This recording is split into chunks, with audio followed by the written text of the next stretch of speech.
For the better part of 2 centuries, America has been at war, not always with guns and bullets, but in our history books, over the stories that America tells itself about who we truly are. As the world shook beneath the weight of the system that crushed George Floyd, right-wing lawmakers and Republican-led legislatures across the country have passed a slew of so-called critical race theory laws that make teaching lessons on racism, the role of Black people in American history, and of aspects of slavery and white resistance to equality impossible. No state has been on the front lines of America's seething war with itself and its truths more than Texas. They don't think that America is, or should be, categorized as the greatest country in the history of the world. In September of 2021, Governor Greg Abbott signed a law that bans teaching history that could cause, quote, discomfort, guilt, anguish, or any other form of psychological distress because of a student's race. With the stroke of a pen, books have been banned or pulled from shelves. Civic engagement programs have been canceled. Teachers can face firing and other discipline for teaching in a manner outside of what's been prescribed by the state.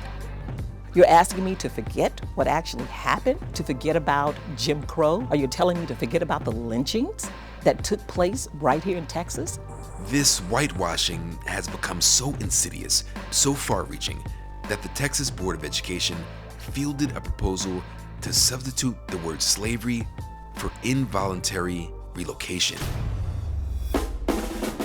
As we visit historically Black colleges and universities ahead of the 2022 midterms, we look to the students who are pushing back on these pseudo-historical narratives. I believe that it is our responsibility as not only HBCU students, but as Black Americans to make sure that our history is not forgotten, that it is heard, that it is understood, and that it is used to create a better nation for all.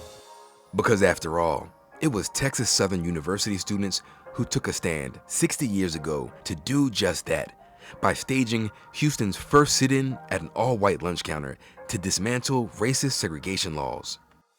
Today, TSU students are learning and living the legacy. I think that is more so for us as students of color and African American students is that. We want to make sure that our history is still embedded into curriculums across the board, not just for us, but to understand this is where America was and this is where we are now.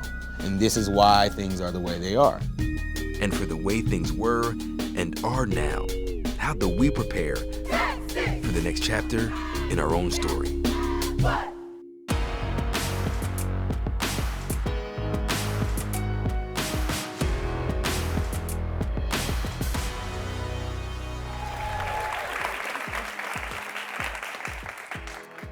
Welcome to Into America, the Power of the Black Vote. I'm Tremaine Lee.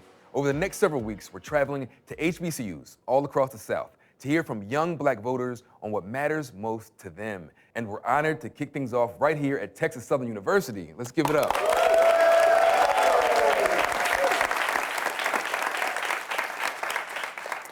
The lessons we learn in classrooms just like the one we're in shapes how we see ourselves and how we see America, and in so many ways, how America sees us. The aggressive stance that America's political right has taken on school curriculum ahead of the midterm elections in November could signal a major setback for racial equality and progress in this country. And as we're here among our next teachers and policymakers and truth tellers, how do we decide whose story matters and what history is told? Here to help us unpack what's at stake, please welcome Pulitzer Prize-winning journalist Nicole Hannah-Jones, creator of the groundbreaking 1619 Project.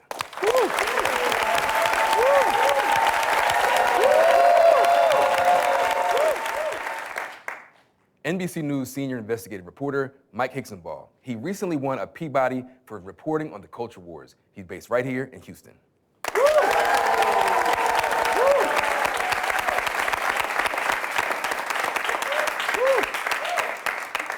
Esteemed educator from San Antonio, Akeem Brown, who has faced the wrath of the state's latest restrictions.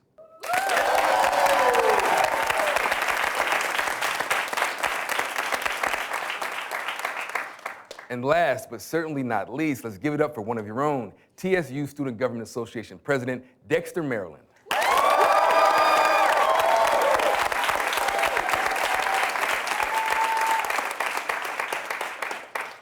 So let's just jump right in, Nicole. Why is it so dangerous to tell the truth in America? Why is it so important to keep American history shrouded in this kind of mythology?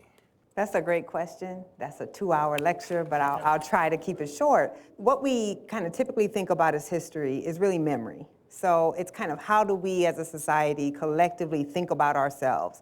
How do we think about our history? And that history tends to be very managed and manipulated to justify existing hierarchies, to justify power, right? So we all know that we are raised with the narrative of American exceptionalism, that we are the greatest and freest society in the history of the world. So how does one hold that in your hand and the fact that we were founded on settler colonialism, genocide, and slavery at the same time? So what we do is we marginalize those stories as, yes, it happened, but it's insignificant. You know, beyond simple ignorance, right? What's at stake here? Why does it matter, certainly to Black Americans, but also white folks who are consuming some of this same mythology? What matters is we have all been taught the history of a country that does not exist. So the history of the country we've been taught doesn't explain January 6th. It doesn't explain why you have legislatures all over the country that are trying to make it more difficult to vote, while you have one political party that's now saying, well, if democracy is not majority white, we may not actually believe in democracy anymore. So we've been taught the history of a mythological country that leaves us really ill-prepared to deal with the challenges of our society. When you get a more real and accurate history, then you know how to meet the challenges that we're facing. You know, of course, I would argue that if we have a truly great nation, we can withstand the truth. That a great nation doesn't have to pretend that it hasn't done the things that it's done. Mike, and this certainly isn't just philosophical, right? There are real-world implications, and it's been politicized. A lot of the aim behind these bills is, you know, okay, you can teach about slavery, you can teach that those things exist. They have explicit language that says you can't say what Nicole reported, which is that slavery was foundational to the country. What they don't want is for that history to be connected with current events. They don't want you to teach children, white children, that they are responsible for past sins. Now, I haven't found anyone in all of my reporting who has taught that to a kid. Haven't heard a teacher say, the white half of this class, you did slavery, it's your fault. And one state lawmaker who wrote Texas' anti-CRT bill recently addressed the Board of Education. I want to quote this directly. He said, "No one is saying that we don't have systemic racism, but what we're saying is we've made a lot of progress. We have a long way to go, but the way to get there here is to come together as Americans." And I want to ask you, you hear that, what is this bill actually trying to do? Well, first of all, his quote is inaccurate. There are lots of people, and I've heard from them, who say systemic racism doesn't exist. That is at the center of the argument. And in terms of his comments that this doesn't stop us from teaching about racism, you know, one of the main critiques of these bills, not just in Texas but across the country, is they're written in somewhat vague terms, and it leaves a lot open for interpretation. So, you know, there's all of these educators across the country who are trying to figure out, how do I do this? And it's led to, I think, a form of soft censorship, even if they're saying you can teach about history. From your reporting on the impulses of this, do you buy that they actually believe this, or is this political strategy? Beginning in 2020, we had like maybe a 4-day span in 2020 where the whole country was like, Black Lives Matter. Amazon was putting out statements and school boards were passing resolutions. And I think Republicans, following Donald Trump's lead, saw that you can get a lot of people really animated when you say, like, this movement is dangerous to America. They're coming for your schools, they're coming for your children, they're coming for your suburbs. And so you've seen that just take off. And the reason it's effective, though, is because people at the local level, this is resonating with them. White suburban moms hear these messages and they think that my kid is at risk. Dexter, I want to ask you this, man. The same people who are writing these laws are the same ones approving funding for publicly funded institutions like this one here. Do you think in the midst of this broader political fight over CRT in 1619 that the mission of a school like this could be undermined? You know what, I was actually just thinking about that. It's disheartening because, and you all talked about that as well, the history of historically Black colleges and universities. What does that look like with these laws in place? And it's fearful for me because I was in African American studies class before these laws were made. And I was able to learn about my identity. And there are some students in the audience that was in that class with me. And to truthfully stand on what is being Black in America? What is African American in America? And with these laws being put in place, what does that look like for our future? And I think that it's really leaning more so towards fear of our generation learning true history and becoming the change makers that we want to see in the world. And I don't think they want to see that. Nicole, I want to get back to you. A group of educators advising the Board of Education on second grade curriculum suggested changing the description of slavery to involuntary relocation to comply with this bill. First, I want to get your response to that. When I read this, I thought of you. So when you hear something like, let's not use the word slave or slavery for something that literally was slavery, it shows the way that this has always been this anti-critical race theory campaign, has always been a propaganda campaign. It has been about really shaping how we think about our country. As journalists, we know language can either reveal or it can obscure. And they're trying to use language to obscure. I think a lot of this is just, throwing bombs in what we're calling the culture war, trying to put things out that will kind of stoke animus, and that's kind of where we are. What exactly is the power of a more truthful telling of American history? We're certainly debating what that history is and how it's told, but in trying to course correct what we've all been taught and what we've learned, what is the power in that truth? When you understand the power of truth, it means we can actually grapple honestly with the divisions in our society, with all of the ways that we're exceptional, that we shouldn't be proud of. And for Black Americans and other marginalized groups, it's finally able to give us our proper place in the society that we built.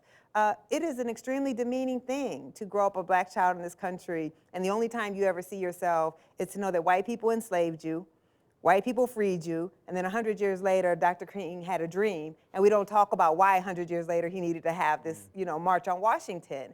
Akeem, when I hear Nicole talk, it sounds like it's easier, she's saying it's easier to see there's some deficit in Black people and Black children rather than face the hard truth that created this. And this idea that Black children are experiencing an education that is wrapped in all these forces. And you are the founder and superintendent of a charter school, Essence Prep. Talk to us about the mission here. I describe Essence Prep as the elementary model of a historical Black college and university, where children can go and feel free, feel comfortable, but also see the assets of their culture, embrace those assets, learn the full history of what and who they are, but more importantly, learn what role they play in society to challenge those systems that have been working against them quite forever. So with that, I want to read you a line from the bill that bans one of these CRT bills, right? Bans the concepts that, quote, an individual should feel discomfort, guilt, anguish, or any form of psychological distress on account of the individual's race or sex. I'm gonna ask you, who do you think they're talking about here?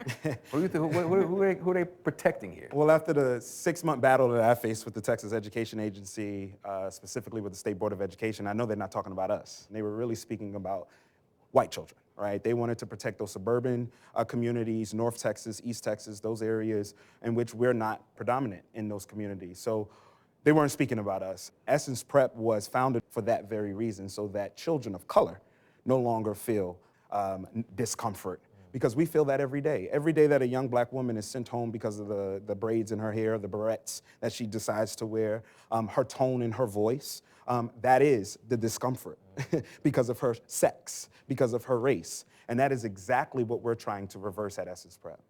When you all in this room full of students, young Black students, when you hear that line being read, do you think that they're concerned about your psychological well-being, your health and safety?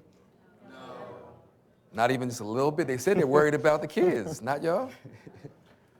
Akeem, you had a quote as part of your equity statement online. It quoted Ibn X. Kendi, and it said, the opposite of racist isn't not racist, it's anti-racist. And that line alone got you in some hot water with the state. Talk to us about it.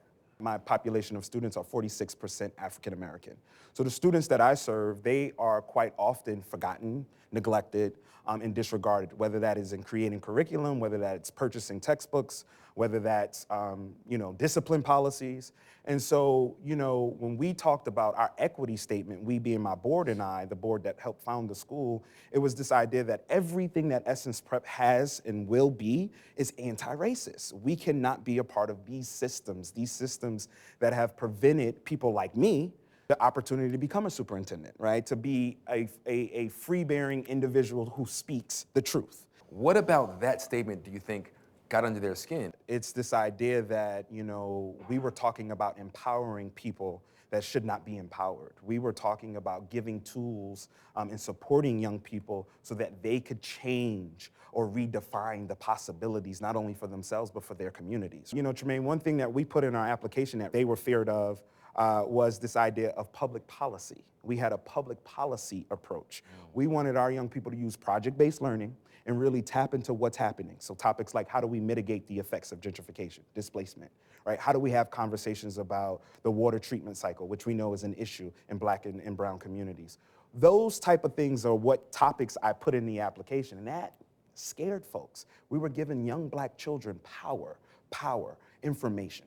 So Mike, it's not just educators and teachers who are caught up in this. There are real live students who are caught up in these forces, right? And you watched one school district in particular kind of unravel under the weight of this, and you reported and explored this whole topic in an award-winning podcast and documentary called Southlake. Talk to us about what you found, because this was a fascinating, wild story about an American town. So what we found is like this thing that for me started in Southlake was happening all over the country. The story in that town has continued to evolve along with the national story. And my colleague, Antonia Hilton, who worked on this project with me, couldn't be here, she's on assignment, but she did record a video message to give us the latest. Great, let's take a look. Hey everyone, for well over a year, Mike and I have been covering these conflicts over race, history, gender, and sexuality, and how they've been reshaping public education in Texas. Southlake is a wealthy Dallas-Fort Worth suburb known for its great schools and envied sports teams. It's only 2% Black, but has been growing more diverse. You might recognize the name because the community got thrust into the national spotlight in 2018 when a video of students chanting the N-word went viral. The mayor and residents came forward expressing shock and disgust, but Southlake's families of color were a lot less surprised. My oldest son was told in 6th grade, hey Frankie, how do you get a Black out of a tree? You cut the rope. My son has been told that his skin is too dark, that his nose is too big, that our family does not belong in the neighborhood that we're in. At first, outrage over the video unified the district. Parents and administrators spent almost 2 years working on a diversity and inclusion plan. But conservative residents launched a PAC and a lawsuit that stopped it in its tracks. There will be no home for this toxic ideology here in Southlake. Then in 2021, their members won seats on the school board in landslide elections. This was around the same time the CRT bill passed. And while CRT was never taught in Southlake, people seized on the phrase. My child does not even know what the word minority means, but you all are going to teach it to him. Minority and LGBTQ kids tell us that they feel isolated. Like Nikki Olaleye, after she graduated in 2021, her family moved out of Southlake, saying they no longer felt safe. What happens to Black kids when they go through school systems where they don't feel entirely at home?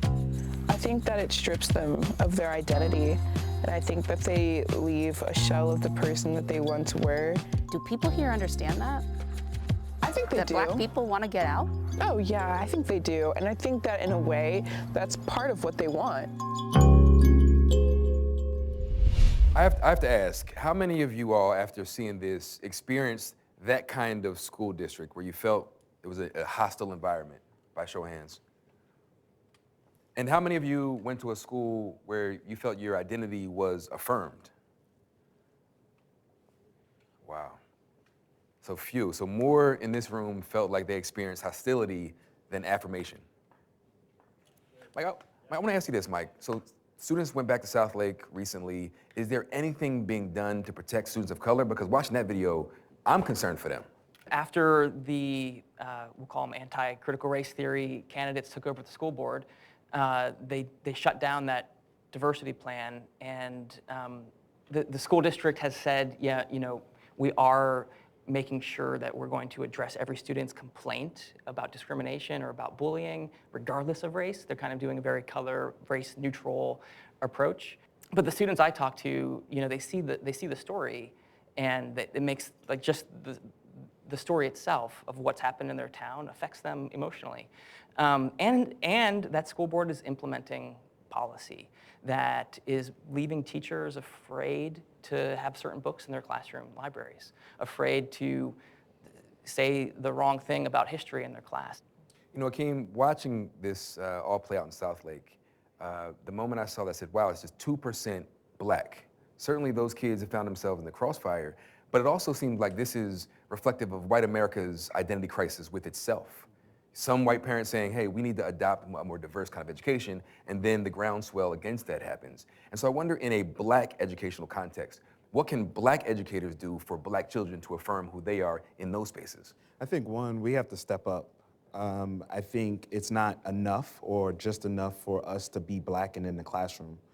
We sometimes inflict harm on our own children ourselves, right? Because we are racing to the gate. We know what is at stake. We know through our own lived experiences what our children are going to face. So we try to create these safe gates for them. But unfortunately, we're not allowing them to tell the truth, understand the truth. I want to ask you, Nicole, given this history and what you've studied, how have these school boards been weaponized to cause harm? So what we're seeing is part of a very long pattern of turning school boards and public schools into the central battlefield of the culture wars. You know this as a parent. All someone has to say is somebody is doing something to your child, or stoke fears about someone is harming your child or making your child feel bad, and then all logic and rationality goes out of the window, and people will support really regressive policy if you talk about it as being harmful to their children. So we look at some of the names of these anti-history folks. They always evoke, citizenship, parents. The names are very innocuous. This is what we saw during school segregation. I know you're not asking this, but I just think it needs to be said. Healthy societies don't ban books, right? Healthy societies don't try to keep children from learning things. What we send our children to school for, I would hope, is to be exposed to things that are outside of their comfort zone, to expose them to different perspectives and different worldviews. And if you don't think, for instance, that the 1619 Project makes the argument that you like, make a different argument. But instead, a society that wants to suppress speech, that wants to deny our children access to learning, that is a scared society. That is a society that actually doesn't believe that it can win the argument. And so instead they use power to deny our children the right to learn. Thank you to Mike and Akeem for joining us. Nicole and Dexter are sticking around, and after a short break, we'll hear from the Texas Southern University students right here in this room. Stay with us. There are a lot of HBCUs, right, and all of them claim to be the best. But what's special about TSU in particular? What do you think it is about this place that makes it what it is? You got a home for people like us.